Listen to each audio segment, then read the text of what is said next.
Hello students, मैं हूं सुशील sir, जी physics वाला। आज 11th क्लास का बहुत ही इंपॉर्टेंट चैप्टर काइनेमेटिक्स हम लेके आए हैं। तो इसके कई वीडियो लेक्चर्स आएंगे क्योंकि काफ़ी बड़ा यूनिट है। एक या दो वीडियो में कवर होना मुश्किल है, तो ध्यान से सारी वीडियो लेक्चर्स देखने हैं आपको, ठीक है ना। क्योंकि mechanics is the most important part of the physics, या हम कह सकते हैं it is the heart of the physics, ठीक है ना। तो काइनेमेटिक्स मैकेनिक्स की ब्रांच है। मैकेनिक्स जिसे आपने पढ़ा, मैकेनिक्स का मतलब होता है दो ब्रांच होते हैं मैकेनिक्स की, एक स्टैटिक्स और एक डायनामिक्स। मैकेनिक्स दो ब्रांचें होती हैं, एक स्टैटिक्स और एक dynamics. Statics is the branch of mechanics in which we study about the body at rest. Statics का मतलब एट रेस्ट, एट रेस्ट। और dynamics study of object in motion, ठीक है ना। अब डायनेमिक्स की दो ब्रांचें हैं, एक तो काइनेमेटिक्स और एक डायनेमिक्स प्रॉपर।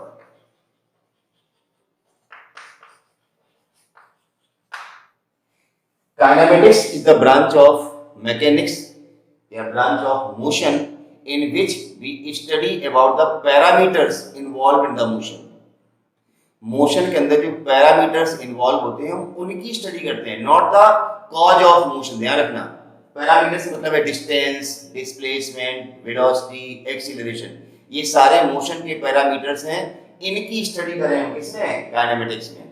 और डायनेमिक्स प्रॉपर में इनके साथ साथ जो कॉज ऑफ मोशन है, मोशन का कारण क्या है, जैसे फोर्स वगैरह, तो उसको भी हम इंक्लूड कर लेते हैं डायनेमिक्स प्रॉपर में। तो आज हमारा जो लेक्चर होगा वो किससे होगा, काइनेमेटिक्स से, ठीक है ना। Parameters involve in motion. देखिए, मोशन स्टार्ट करने से पहले हमें ये पता होना चाहिए कि motion as well as rest both are relative physical quantity. Motion और रेस्ट दोनों ही रिलेटिव फिजिकल क्वांटिटी है। रिलेटिव का मतलब ये, जैसे हमें किसी बॉडी को बताना, जैसे मान लो ये टेबल पर रखा है, ये ठीक है ना, हमारा ये चश्मा रखा है। अब हमने कह दिया ये रेस्ट में है, तो किसके रिस्पेक्ट में रेस्ट में, मेरे रिस्पेक्ट में रेस्ट में है, क्योंकि मेरे अकॉर्डिंग या मेरे रिस्पेक्ट में इसकी पोजीशन चेंज नहीं हो रही है, ठीक है ना। या ये टेबल रखा है, ये रेस्ट में है, किसके रिस्पेक्ट में, मेरे रिस्पेक्ट में। आपने देखा होगा बस के अंदर, जैसे बस जा रही है, बस की सीट के अंदर दो पैसेंजर बैठे एक ही सीट पे, तो दोनों एक दूसरे के रिस्पेक्ट में कैसे हैं, रेस्ट में। क्यों, क्योंकि उन दोनों की पोजीशन एक दूसरे के रिस्पेक्ट में चेंज नहीं हो, दोनों एक ही सीट पे बैठे हैं, उसके रिस्पेक्ट में उसकी पोजीशन चेंज नहीं हो रही है। लेकिन अगर हम रोड पे खड़े होकर उस मूविंग बस को देख रहे हैं, तो दोनों पैसेंजर्स की पोजीशन मेरे रिस्पेक्ट में चेंज हो रही है, वो हमसे दूर जा रहे हैं। इसका मतलब मेरे रिस्पेक्ट में वो दोनों पैसेंजर कैसे हैं, मोशन में, लेकिन वो दोनों पैसेंजर एक दूसरे के रिस्पेक्ट में कैसे हैं, रेस्ट में। तो कहने का मतलब ये, जैसे हम ट्रेन पे बैठते हैं, ट्रेन पे बैठ के जा रहे होते हैं, तो पटरियों के किनारे जो पेड़ खड़े होते हैं वो हमें यूं चलते हुए दिखाई देते हैं ना, कारण कि हमारे रिस्पेक्ट में जो पेड़ है उसकी पोजीशन चेंज हो रही है। लेकिन पेड़ के नीचे ही जो आदमी खड़ा है उसको वो पेड़ चलता हुआ थोड़ी दिखाई देता है, क्योंकि उसके रिस्पेक्ट में पेड़ की पोजीशन चेंज नहीं हो रही है। पेड़ के नीचे जो आदमी खड़ा है उसको पेड़ चलता हुआ दिखाई नहीं देता है, लेकिन हम ट्रेन से जा रहे हैं तो हमें वही पेड़ पीछे जाता हुआ दिखाई दे रहा है, क्योंकि हमारे रिस्पेक्ट में उसकी पोजीशन चेंज हो रही। तो कहने का मतलब ये है कि motion and rest both are relative physical quantity, hence to describe motion और rest we need a frame of reference. कि भाई हमें एक फ्रेम ऑफ रेफरेंस चाहिए। फ्रेम ऑफ रेफरेंस मतलब है कोई भी फ्रेम हो सकता है जिसके रिस्पेक्ट में हम मोशन को एनालिसिस करते हैं, कि भाई इसके रिस्पेक्ट में ऑब्जेक्ट मोशन में, जैसे हम खड़े हैं, हम रेस्ट में, लेकिन अगर मुंह से हमें कोई देख रहा है तो अर्थ तो घूम रही है ना, तो हम तो उसको चलते हुए दिखाई देंगे। तो कहने का मतलब ये है कि मोशन या रेस्ट को डिफाइन करना है तो हमें एक फ्रेम ऑफ रेफरेंस की जरूरत पड़ती है। उस फ्रेम ऑफ रेफरेंस के रिस्पेक्ट में हम कहते हैं ये चीज मोशन में है या रेस्ट में। चलिए, ये तो मोशन और रेस्ट की बात हुई है, हमें काइनेमेटिक्स पढ़नी है। काइनेमेटिक्स का मतलब है मोशन के पैरामीटर्स जो मोशन में इन्वॉल्व होते हैं, जैसे मैंने कहा था डिस्टेंस है, डिस्प्लेसमेंट है, वेलोसिटी है, एक्सीलरेशन, बहुत सारी बातें करेंगे इस पे। चलिए,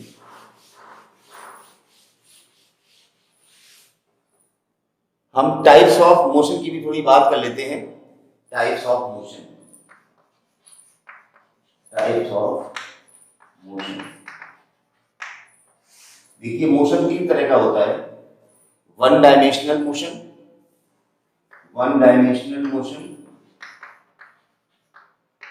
dimensional motion and three dimensional motion.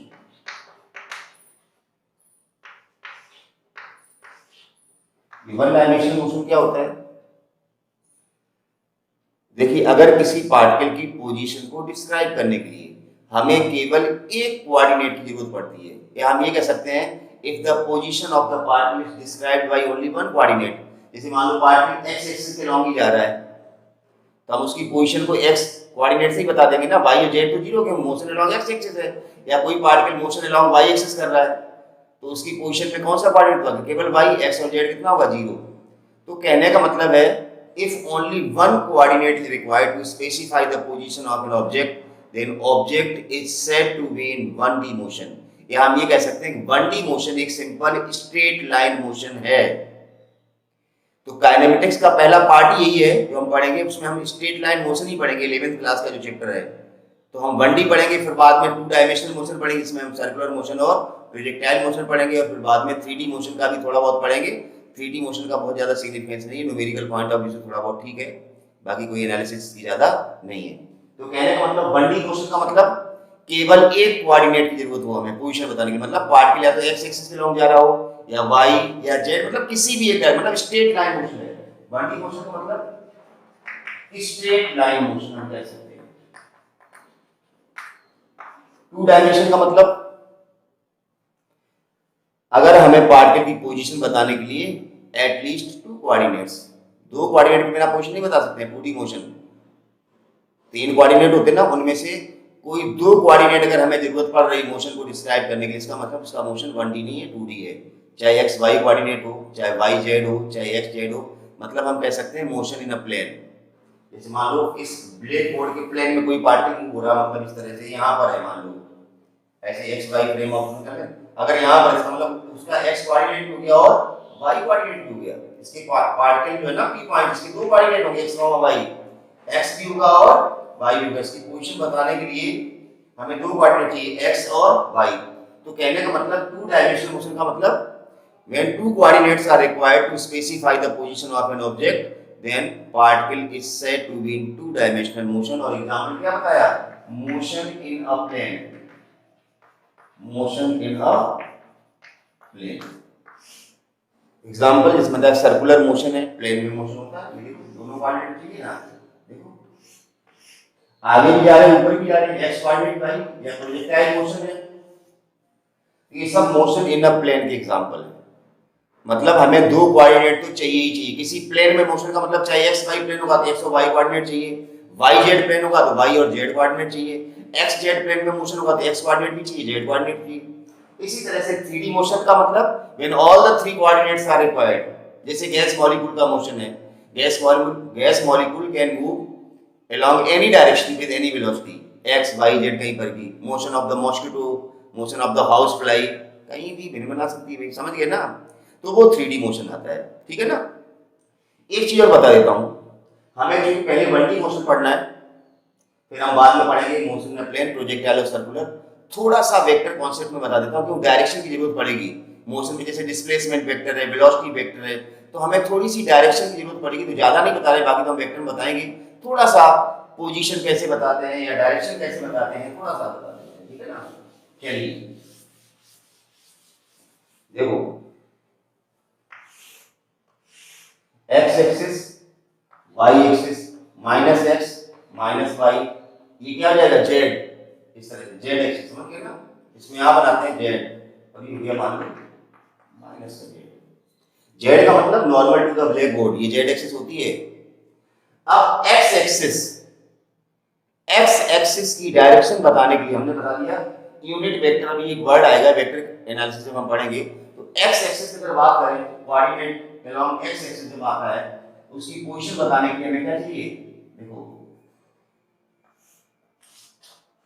X axis, Y axis और यूनिट वेक्टर आई, जे और के। एक्स एक्सिस के अलोंग यूनिट वेक्टर क्या होता? आई, वाई एक्सिस के लॉन्ग यूनिट वेक्टर होता है जेड, सॉरी जे, और जेड एक्सिस के लॉन्ग यूनिट वेक्टर क्या होता है के। जैसे हमें किसी पार्टिकल की पोजीशन इस तरह से दी गई है 2i, तो हमें समझ जाना चाहिए उस पार्टिकल का जो डिस्प्लेसमेंट है एक्स एक्सिस पे, आई लगा ना, एक्स कितना है 2 यूनिट। अगर -2i लिखा है इसका मतलब माइनस एक्स एक्सिस में, समझ गए ना, जे लगा है तो जेड मतलब इस तरह से कर दिया गया 2i + 3j। इसका मतलब हमारा पार्टिकल प्लेन में है, उसका x कोऑर्डिनेट ये और y कोऑर्डिनेट ये है। तो इन जनरल हम कह सकते हैं अगर किसी पार्टिकल के कोऑर्डिनेट x, y और z तीनों हैं, उसका पोजीशन वेक्टर इस तरह से कुछ लिखा जाएगा xi + yj + z। ध्यान रहे i, j और k यूनिट वेक्टर हैं डायरेक्शन को रिप्रेजेंट करने के लिए। i कैप लगा इसका मतलब वो x कोऑर्डिनेट है, j कैप लगा मतलब वो y कोऑर्डिनेट है, और k कैप लगा वो z कोऑर्डिनेट है। ये तो हो गया पोजीशन वेक्टर बताने। जैसे मान लो प्लेन में है, प्लेन में कोई दो कोऑर्डिनेट होंगे, एक ही एक्सिस पे है तो कोई या तो x होगा या y होगा या z होगा। तो ये क्वेश्चन अगर इसका मैग्नीट्यूड निकालें, मैग्नीट्यूड अंडररूट ऑफ i का जो कोऑर्डिनेट उसका square plus y square plus, ये चीज बहुत ध्यान रखनी है यहाँ पर काइनेमेटिक्स में। हालांकि वेक्टर में बहुत डिटेल में पढ़ाया जाएगा, लेकिन फिलहाल x एक्सिस के long unit vector i cap याद रखना, y एक्सिस के लॉन्ग j कैप, अगर -y है तो -j लगेगा, z एक्सिस के लॉन्ग k है और -z है तो -k लगेगा।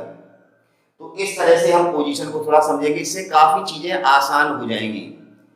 जब पोजीशन आ जाएगा तो उसका मैग्नीट्यूड वेक्टर कैसे निकालते हैं, इसका स्क्वायर प्लस इसका अंदर बीच में प्लस ही आएगा, ध्यान रखना। अगर यहाँ कोई माइनस की है तो माइनस का स्क्वायर करें तो क्या आ जाएगा प्लस, तो माइनस नहीं लगाने का। चलिए अब हम शुरू करते हैं। Kinematics means the study of the parameters involved in the motion. ध्यान रखना, अब शुरू हो रहा आपका चैप्टर।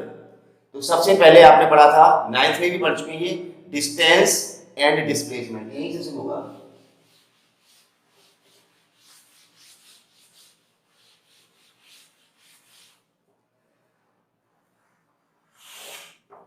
डिस्टेंस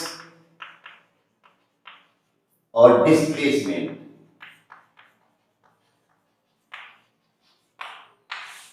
बहुत कॉमन टॉपिक है। डिस्टेंस क्या होती है और डिस्प्लेसमेंट क्या होता है।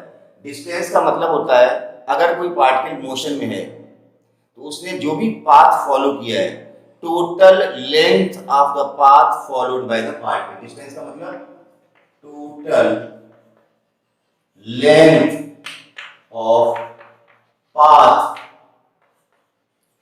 followed by particle, total length of the path followed by the particle। और ये एक स्केलर फिजिकल क्वांटिटी, कैसी है, स्केलर। डिस्प्लेसमेंट का मतलब होता है द शॉर्टेस्ट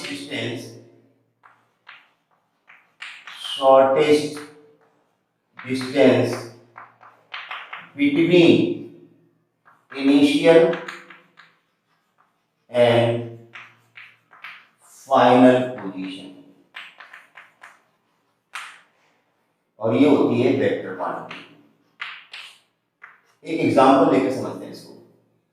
जैसे मान लो, कॉमन एग्जांपल लेंगे, जैसे मान लो कोई पार्टिकल ए से बी जाना चाहता है, ए से बी जाना चाहता है, तो जाने के बहुत सारे तरीके हो सकते हैं। एक तो ये सीधा हो सकता है,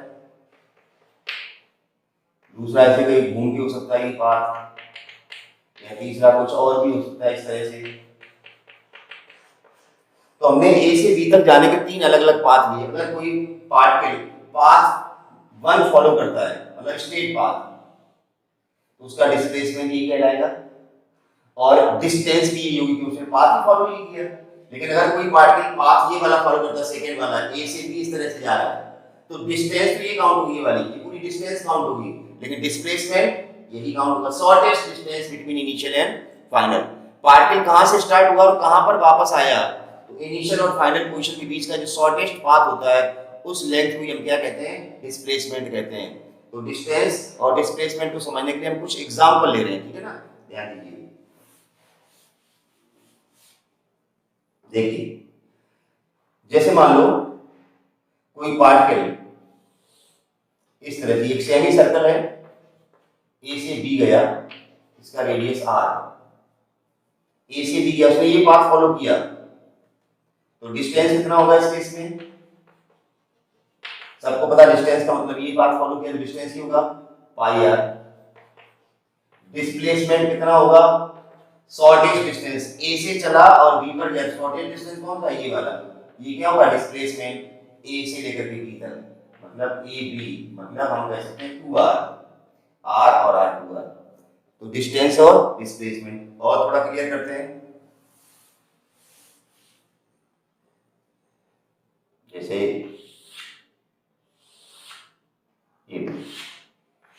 एक पार्टिकल सर्कुलर मोशन कर रहा है इस तरह से, बी पर गया, वापस आ गया,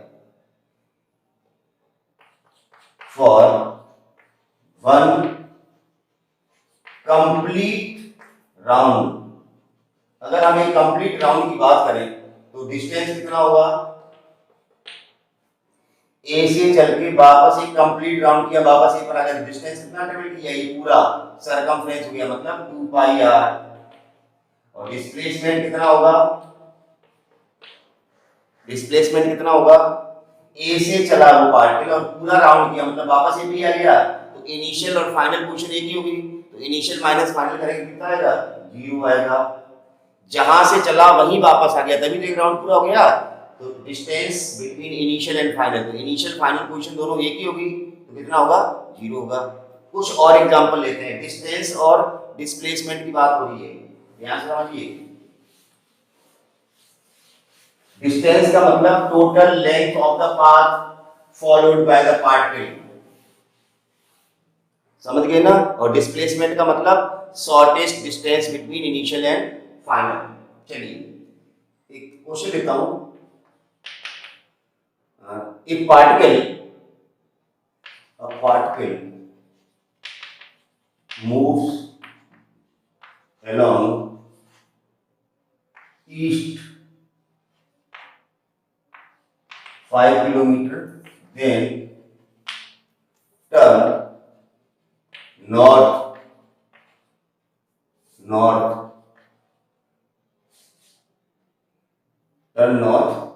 and move,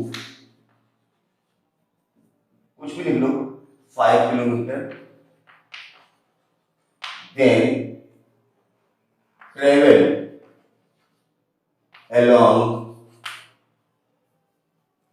vertically upward, कह सकते हैं along z डायरेक्शन, या vertically upward, ठीक है ना? vertically upward 5 meter. Find displacement and distance. एक पार्टिकल पहले तो ईस्ट की तरफ 5 किलोमीटर चला है, then turn north and move 5 kilometre, then travel along vertically upward 5 kilometre. Find displacement and distance. तो देखिए नॉर्थ, साउथ, ईस्ट, वेस्ट, ये ईस्ट को हमने एक्स एक्सिस बना लिया, इसको वाई एक्सिस बना लिया, और जेड एक्सिस होगा वर्टिकली अपवर्ड। वर्टिकली अपवर्ड मतलब इस तरह से ये जेड होगा। तो 5 किलोमीटर ईस्ट, मतलब इधर चला 5 किलोमीटर, 5 किलोमीटर, फिर 5 किलोमीटर नॉर्थ, 5 किलोमीटर नॉर्थ, फिर 5 किलोमीटर अपवर्ड। अपवर्ड मतलब इधर कहीं चला है, मतलब यहाँ कहीं होगा, फिर उसका डिस्प्लेसमेंट ऐसे पड़ेगा। तो ये आप इसको डॉटेड में कहीं दिखा दो, ऐसे करके ऐसे बता दो 5 किलोमीटर, ये 5 किलोमीटर ये है बेसिकली 5 5 और फिर 5। तो डिस्प्लेसमेंट क्या होगा? इस पॉइंट से इस पॉइंट को जोड़ेंगे वो डिस्प्लेसमेंट होगा, ये वाला। तो ये टेक्निकली देखने में बहुत अजीब सा लग रहा है। हमें क्या करना पड़ेगा? पहले इन दोनों का रिजल्टेंट निकालना पड़ेगा इस वेक्टर से, फिर इसका रिजल्टेंट निकालना पड़ेगा, तब हमें ये वेक्टर मिलेगा। तो इतना वेक्टर हमने पढ़ा नहीं, तो हम इसको क्या कर सकते हैं? ऐसे कर सकते हैं। देखो डिस्प्लेसमेंट वेक्टर की बात हो रही है, 5 किलोमीटर ईस्ट, तो ये देखो एक्स एक्सिस है ना, ये हो गया 5i, बहुत सरल तरीका। फिर 5 किलोमीटर नॉर्थ, ये वाई एक्सिस हो गया ना, प्लस 5g हो गया। फिर अपवर्ड, अपवर्ड मतलब के 5k, ये हो गया डिस्प्लेसमेंट वेक्टर उसका।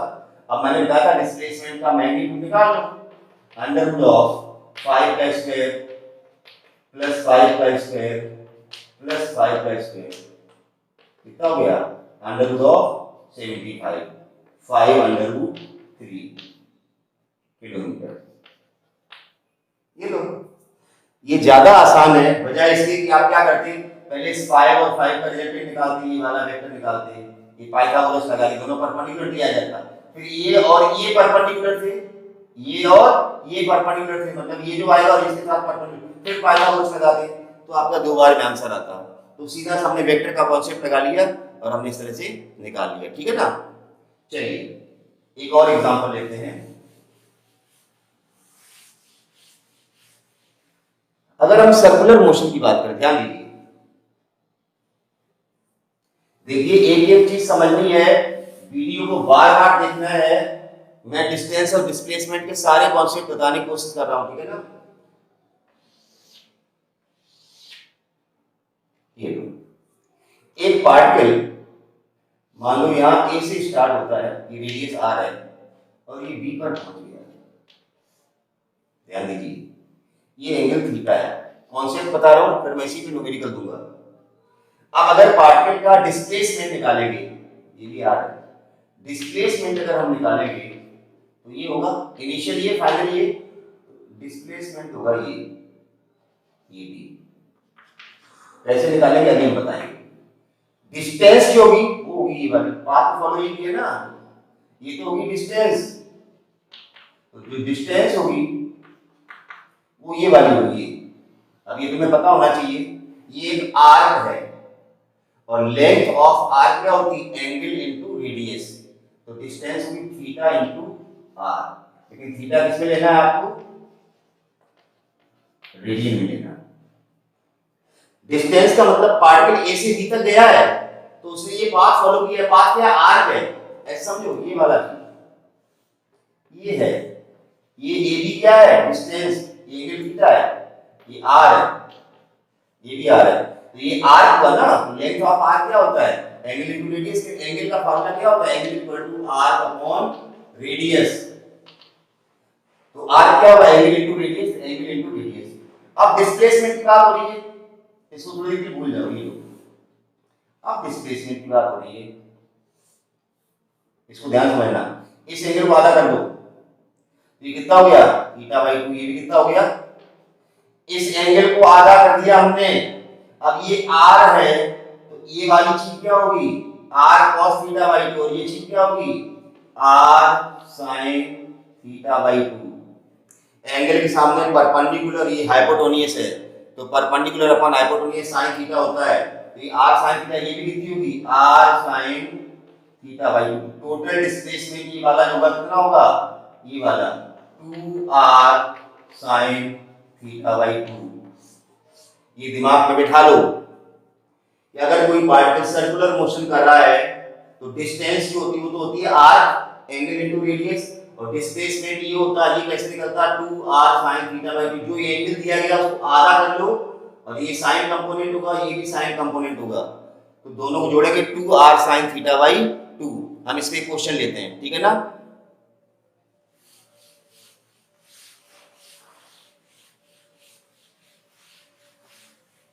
चलिए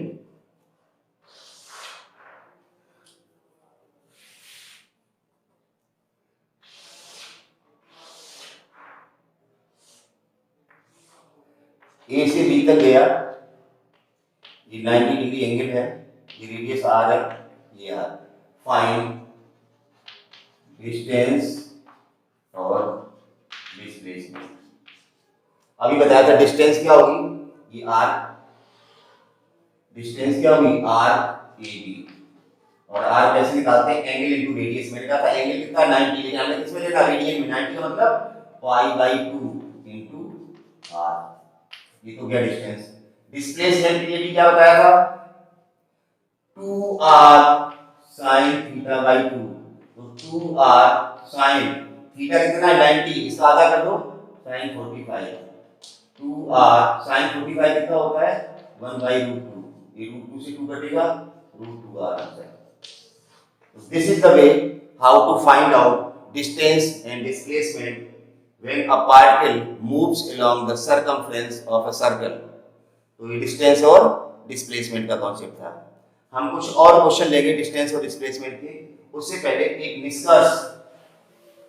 निष्कर्ष ये है, कई बार क्वेश्चन पूछा जाता है, आपने कहा जैसे कोई पार्टिकल ए से बी तक गया, पाथ कोई भी हो सकता है, जैसे मान लो सीधा ही गया, इस केस में यही पाथ फॉलो किया, तब तो डिस्टेंस किसके बराबर होगी? डिस्प्लेसमेंट के। अदरवाइज कोई और पाथ फॉलो करेगा, ये करे या कोई ये करे, तो बड़ा कौन सा होगा? डिस्टेंस। डिस्प्लेसमेंट तो ये होगा, तो डिस्टेंस ही बड़ी होगी ना, तो डिस्टेंस बराबर हो सकती है डिस्प्लेसमेंट के कब? जब सीधा पाथ फॉलो किया। Otherwise distance is always greater then displacement, otherwise बड़ी होगी, तो अल्टीमेट रिजल्ट क्या हुआ?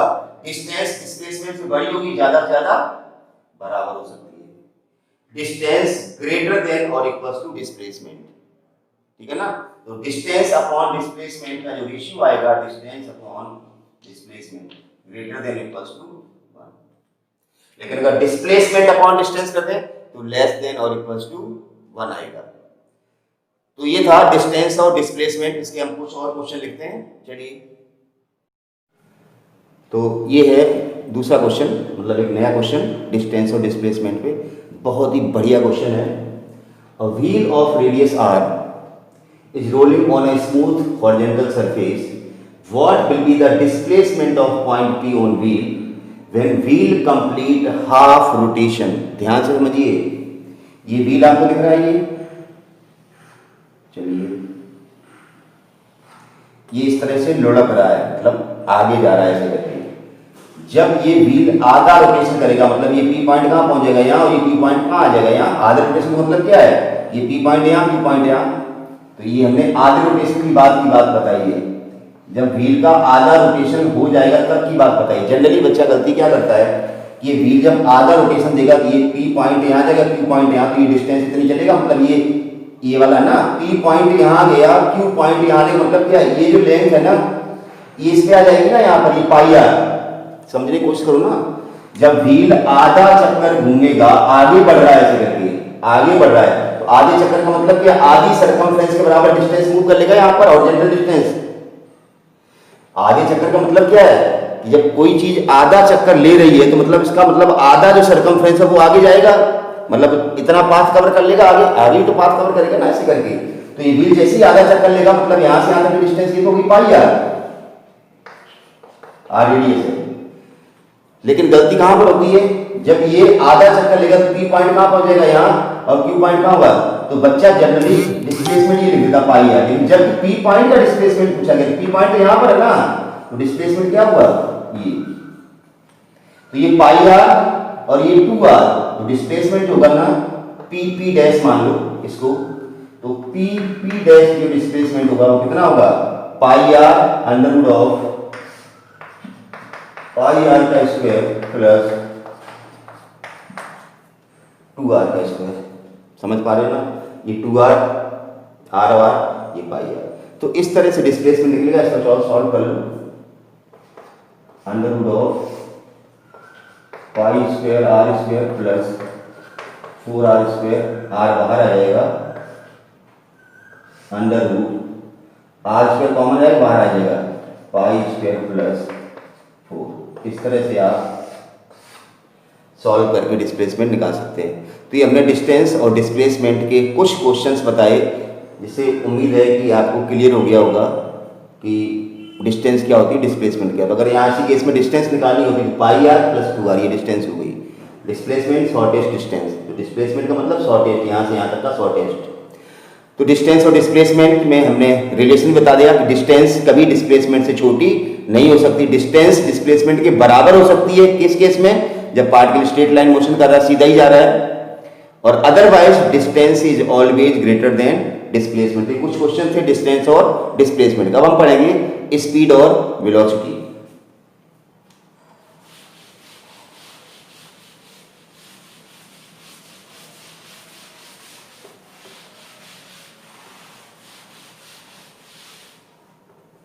Speed and velocity.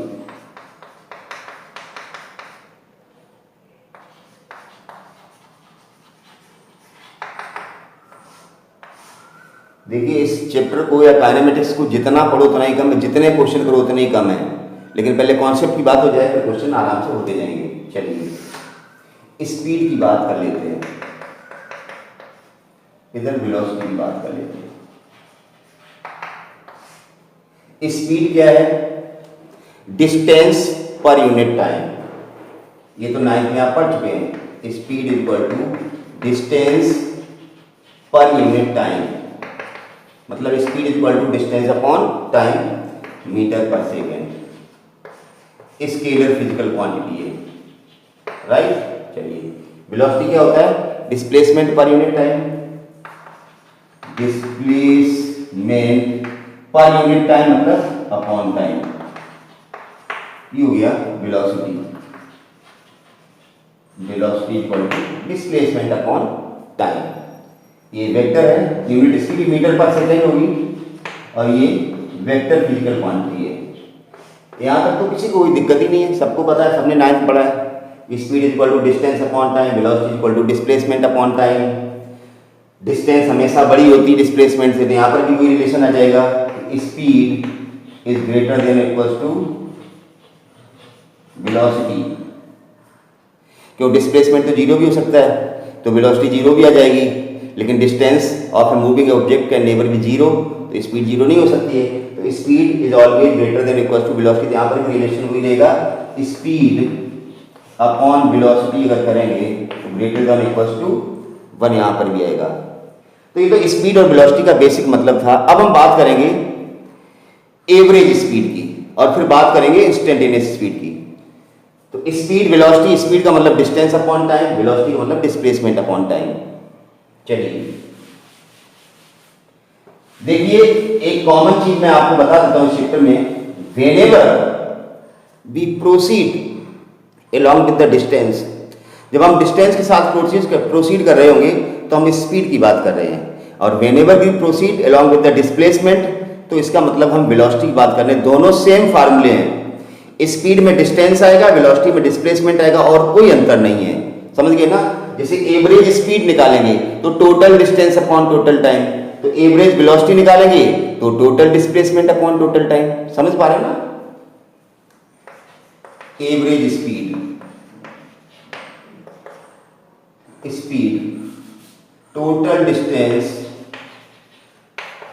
Upon total time, मतलब x2 minus x1 upon t2 minus t1, या डेल्टा x अपॉन। अच्छा कई बार क्या होता है, बच्चे के दिमाग में बहुत बड़ा कंफ्यूजन होता है, जब लिखते हैं total distance upon total time, फिर यहाँ लिखते हैं x2 माइनस x1, उसको लग रहा है टोटल कहाँ करें तो माइनस कर रहे हैं। अरे भाई x1 और x2 दो पोजीशन है पार्टिकल की, जैसे मतलब ये x1 पोजीशन है हमारी, जैसे मान लो इस x1 पोजीशन को हमने दे दिया 4 मीटर, x बराबर 4 मीटर है, और फिर ये x2 पोजीशन है, इसको दे दिया x बराबर 6 मीटर, तो हम टोटल डिस्टेंस कितनी कवर करें, हम x बराबर 4 पे थे जिसको हमने x1 नाम दिया, और बाद में x2 पोजीशन पहुंच गए, हमारी पोजीशन चेंज होगी, तो हम मूव हो रहे हैं, और वो 6 मीटर पोजीशन थी, तो हम चले कितना कैसे निकालेंगे, 6 में से 4 को माइनस करेंगे तभी तो आएगा ना। तो इसलिए यहाँ पर x2 माइनस x1 का मतलब टोटल डिस्टेंस कवर्ड ही है, ये समझ गए ना, क्योंकि हमने दो अलग अलग पोजीशन लिए x1 x2। अगर पोजीशन नहीं लेते, हम कहते हैं कि पहले आधे घंटे में 10 मीटर चले, फिर अगले आधे घंटे में 5 मीटर चले, तो टोटल कितना चले, तो 10 + 5 15 मीटर आएगा। थोड़ा सा तिपड़ा लगाना पड़ेगा अपने को भी, है ना, कि क्वेश्चन कह क्या रहा। अब ऐसा नहीं कि माइनस यहाँ सीख लिया तो माइनस ही करे, पहले 10 मीटर फिर 5 मीटर कितना चले, 10 - 5 कर दो। अरे नहीं भाई, पहले 10 चले इतने टाइम में, फिर इतने टाइम इतने और चले, तो टोटल टाइम में कितने चले तो टोटल करो ना। लेकिन जब पोजीशन दी कि हम यहां पर हैं और फिर यहां पर पहुंच गए तो कितना चले, तो उसमें से माइनस करना पड़ेगा ना, तब हमें मिलेगा ना। तो ये चीज ध्यान रखना। तो total distance upon total time, x2 minus x1 upon t2, ये हो गया एवरेज स्पीड। और इसी तरह से एवरेज वेलोसिटी अगर निकालेंगे, वेलोसिटी एवरेज निकालेंगे तो टोटल डिस्प्लेसमेंट आ जाएगा यार अपॉन टोटल टाइम, मतलब x2 माइनस x1, ये पोजीशन वेक्टर आ गया, अपॉन t2 माइनस t1, या delta x vector upon delta t, तो वेलोसिटी का एवरेज आ गया। तो ज्यादा कोई दिक्कत नहीं है, वेलोसिटी या स्पीड में बस इतना ही अंतर। अगर हम एवरेज स्पीड की बात करें तो total distance upon total time करेंगे, और एवरेज वेलोसिटी की अगर बात करें तो total displacement upon total time की बात करेंगे। अब यहाँ पर बहुत ही वैरायटी ऑफ क्वेश्चन की बात करेंगे हम। अच्छा, थोड़ा सा इसकी बात कर लेते हैं कि यूनिफॉर्म वेलोसिटी या यूनिफॉर्म स्पीड क्या होती है और नॉन यूनिफॉर्म स्पीड क्या होती है। यूनिफॉर्म स्पीड का मतलब क्या है? एक ही स्पीड से जा रही गाड़ी, मतलब पहले आधे घंटे में अगर 20 किलोमीटर चली है तो अगले आधे घंटे में भी 20 किलोमीटर, फिर अगले आधे घंटे में भी 20 किलोमीटर, तभी तो यूनिफॉर्म स्पीड हुई है। तो if a body covers equal distance in equal interval of time, तो इस स्पीड को हम क्या कहते हैं? Uniform speed. और अगर इक्वल इंटरवल ऑफ टाइम में इक्वल डिस्टेंस ट्रेवल नहीं हुई है या सेम डिस्टेंस को ट्रेवल करने में सेम टाइम नहीं लगा है, तो इसका मतलब नॉन ही। पहले आधे घंटे में 20 किलोमीटर चल गई, अगले आधे घंटे में स्पीड चेंज कर दी, उसने 40 किलोमीटर दौड़ा दी, तो फिर वो कहलाती नॉन यूनिफॉर्म स्पीड। यही केस, यही जो है ना वेलोसिटी के केस में, कि पहले टाइम में कितना डिस्प्लेसमेंट, नेक्स्ट उसी टाइम में कितना डिस्प्लेसमेंट। अगर सेम टाइम में सेम डिस्प्लेसमेंट है, इसका मतलब यूनिफॉर्म वेलोसिटी है, और सेम टाइम में डिफरेंट डिस्प्लेसमेंट आ रहा है, इसका मतलब वेलोसिटी नॉन यूनिफॉर्म है। इसको हम जब ग्राफिकल रिप्रेजेंटेशन करेंगे मोशन का, हम ग्राफ से भी मोशन को पढ़ाएंगे, तब हम ज्यादा और डिटेल में बताएंगे, ठीक है ना। फिलहाल तो हम एवरेज स्पीड और एवरेज वेलोसिटी की बात कर रहे हैं, जिसमें हम कह रहे हैं total distance upon total time. तो इसके कुछ क्वेश्चंस करके देखते हैं, देखिए मजा आएगा।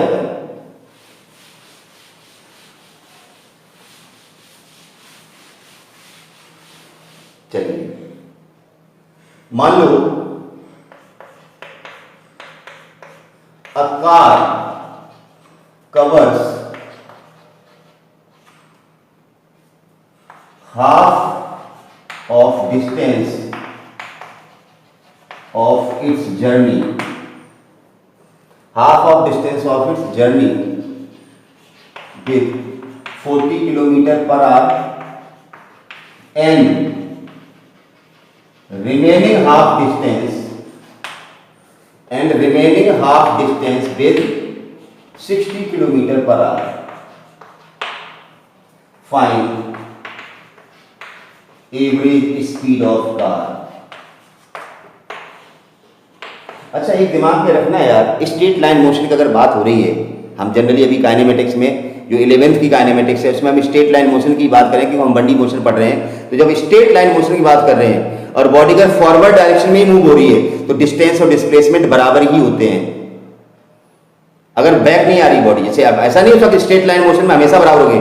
हम 10 किलोमीटर गए स्ट्रेट लाइन मोशन, वापस 10 किलोमीटर आगे स्ट्रेट लाइन मोशन, तब तो डिस्प्लेसमेंट जीरो जाएगा। हमने क्या बताया? If the body moving along forward direction in straight line motion, then distance and displacement remains same. ये तो आप भी सोच सकते हो ना कि हम सीधी रोड पे ही जा रहे हैं, हम मुड़ ही नहीं रहे हैं, तो जो डिस्टेंस होगी वही डिस्प्लेसमेंट होगा, तो जो स्पीड आएगी वही वेलोसिटी आएगी। ध्यान रखना। चलिए, अब ये इस टाइप का जो क्वेश्चन होता है जनरली बच्चा गलत करता है। अच्छा, पहले आधी डिस्टेंस मतलब किसी कार को 100 किलोमीटर जर्नी करनी है, तो क्वेश्चन ये कह रहा है कि पहले 50 किलोमीटर उसकी स्पीड कितनी थी? 40। अगले 50 किलोमीटर उसकी स्पीड कितनी? 60। एवरेज स्पीड कितनी है? बच्चा बता देता 50। 40 + 60 / 2 कर देता है, आंसर 50 आ जाता है। और ऑप्शन में 50 होता है। अपन जो आंसर निकालते हैं और वो अगर ऑप्शन में मिल जाए तो अपने कॉन्फिडेंस होता है 100% ये तो पक्का ही सही है, और वही गलत हो जाता है। ऐसे क्वेश्चन कहलाते हैं ग्रीडी क्वेश्चंस, जिनको आप छोड़ते भी नहीं हो और 100% गलत ही करते हो। तो सच ग्रीडी क्वेश्चंस हैं ये, इनको बच के रखना भी। आपको कॉन्सेप्ट से अलग नहीं होना है। देखिए क्वेश्चन देखिए, पर हम इसका एक ट्रिक बता देंगे आपको, शॉर्ट ट्रिक बता देंगे। जैसे हमने ए से बी तक सफर किया, ये डिस्टेंस मान लो x मान लो, थोड़ी लिख ली, या d डिस्टेंस मान लो, ये d डिस्टेंस है। क्वेश्चन कह रहा है कि आधी डिस्टेंस जो है ना d/2, उसकी स्पीड है 40 किलोमीटर पर आवर, और बची हुई आधी डिस्टेंस उसकी स्पीड है 60 किलोमीटर पर आवर। राइट, ये दिया गया ना, पहली आधी जर्नी इस स्पीड से, अगली आधी जर्नी इस स्पीड से। क्वेश्चन ये भी हो सकता था, चलिए उस पर के बात करेंगे, नहीं ये दोनों मिक्स हो जाएंगे। तो एवरेज स्पीड निकालनी है, इसको हटा दें, ये डायग्राम आ गया ना। चलिए, अब एवरेज स्पीड का फार्मूला होता है total distance upon total time. Total distance हमें पता है d/2 और d/2d होगी, या 50 किलोमीटर, 100 किलोमीटर, इसमें जरूरी नहीं 2 सेगमेंट होते, यहाँ 3 सेगमेंट हो सकते थे कि 1/3, 1/3, 1/3, 1/4, कितने इनफाइनाइट सेगमेंट हो सकते थे। चलिए कोई बात नहीं, उसको बाद में बात करेंगे। तो हमें टोटल डिस्टेंस तो पता है कि पहली आधी डिस्टेंस इतने स्पीड से, अगली आधी डिस्टेंस, दोनों डिस्टेंस जोड़ दो। अब टोटल टाइम की बात है, अरे बड़ी आराम से निकल आएगा। ये देखो, ये डिस्टेंस d/2 चलिए कार कितनी स्पीड से, 40 की स्पीड से, इसको टाइम कितना लगेगा मिल जाएगा ना, यहाँ टाइम निकाल लो, t1 कितना टाइम लगेगा। टाइम निकालेंगे, स्पीड इज इक्वल टू क्या होता है, डिस्टेंस अपॉन टाइम। तो टाइम बराबर क्या होगा, डिस्टेंस अपॉन स्पीड। तो टाइम इक्वल टू डिस्टेंस कितनी है, d/2, स्पीड कितनी है 40, ये हो गया d/80 लिख दो।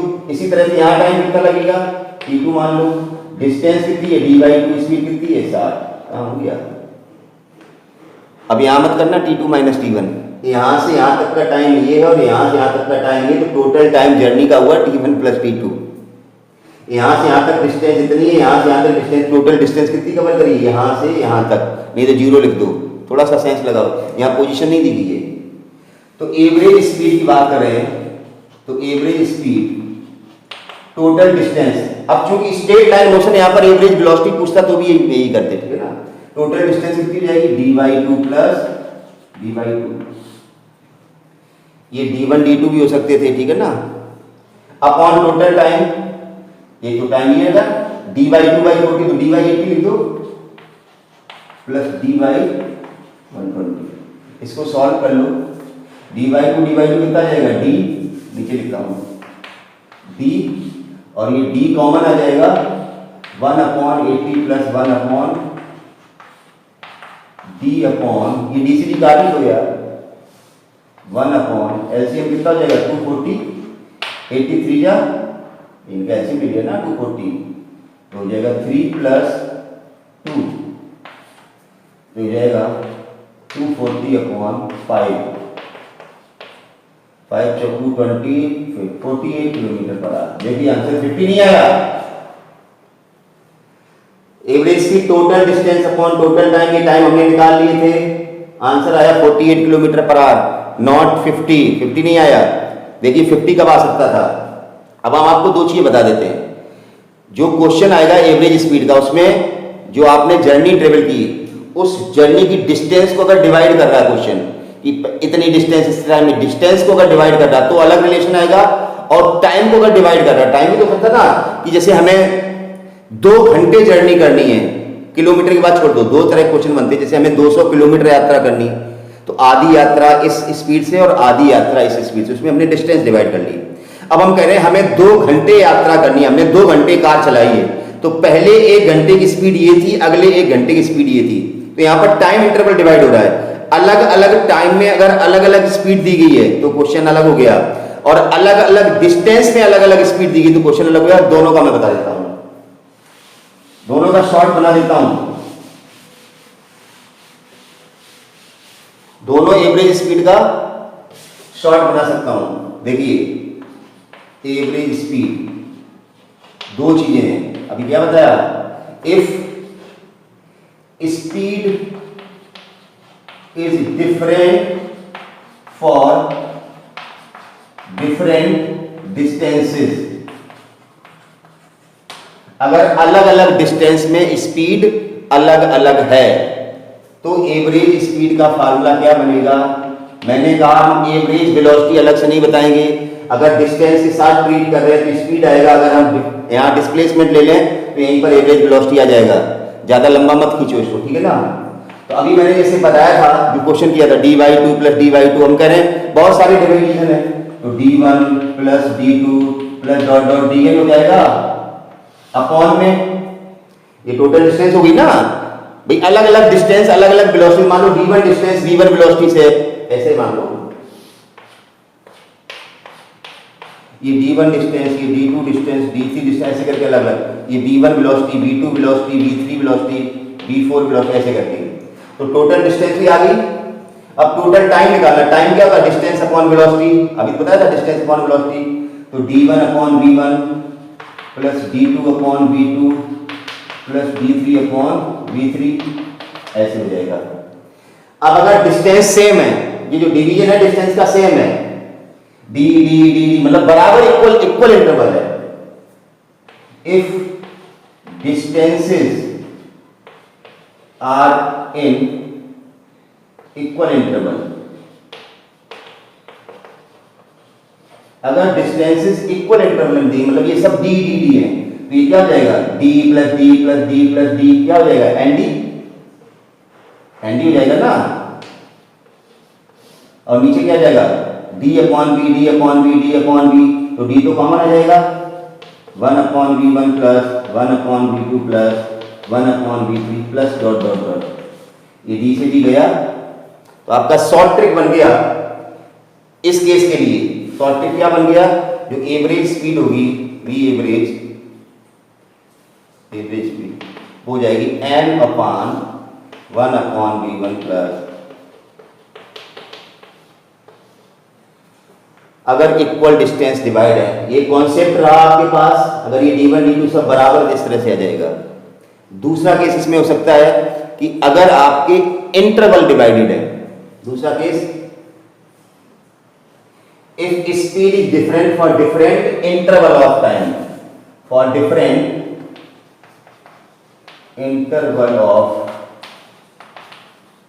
टाइम, ये भी तो सकता है ना, for different interval of time.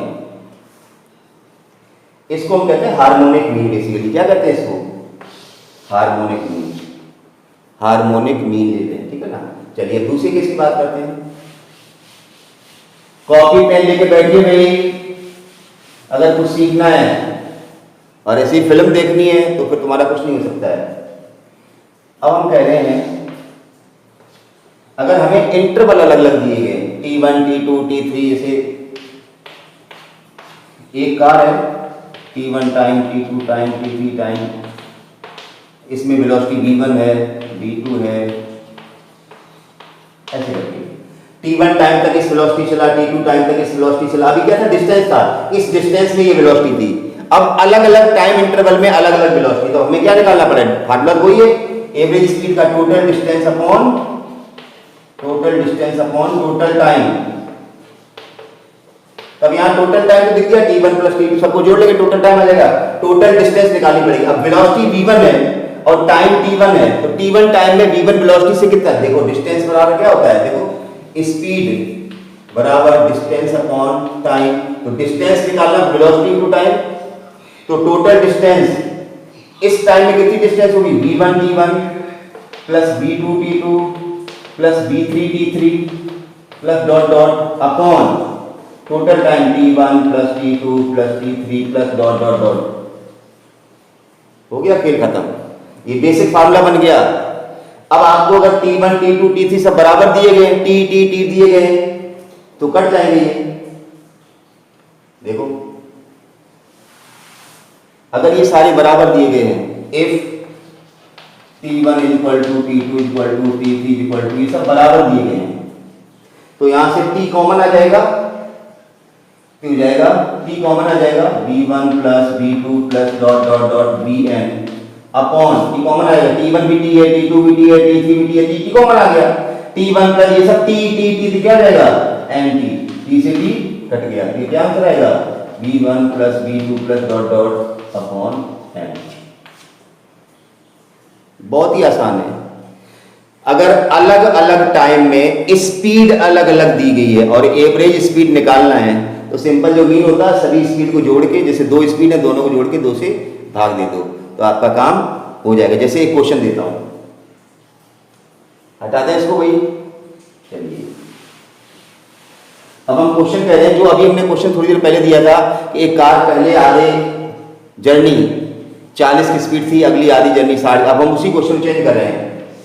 एक कार पहले आधे घंटे में, हाफ आवर में 40 की स्पीड है, 40 किलोमीटर पर आवर, और अगले आधे घंटे में 60 की स्पीड है, तो एवरेज स्पीड निकालो।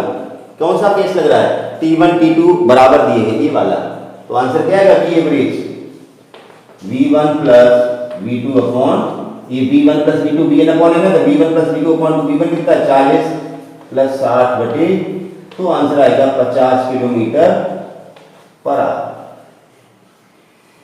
तो इस तरह से एवरेज स्पीड और एवरेज वेलोसिटी के क्वेश्चन हम करेंगे। अगले वीडियो लेक्चर में हम ग्राफिकल रिप्रेजेंटेशन भी इनका बताएंगे और हम बात करेंगे इंस्टेंटेनियस स्पीड और इंस्टेंटेनियस वेलोसिटी की, जिसमें डिफरेंशियल काम में आने वाला है, जो हमने वीडियो लेक्चर में बता दिया था। जिन्होंने डिफरेंशियल इंटीग्रल के वीडियो लेक्चर नहीं देखे हैं वो डिफरेंशियल इंटीग्रल की वीडियो लेक्चर जरूर देख लें। बेसिकली फिजिक्स आपकी अब शुरू होने वाली है, अभी तक तो डायमेंशन में खेल रहे थे। तो वीडियो को इसको भी 2 बार देख लेना और चैनल को सब्सक्राइब नहीं किया है तो सब्सक्राइब कर देना। वीडियो देखने के बाद लाइक करना ना भूलें। Thank you very much.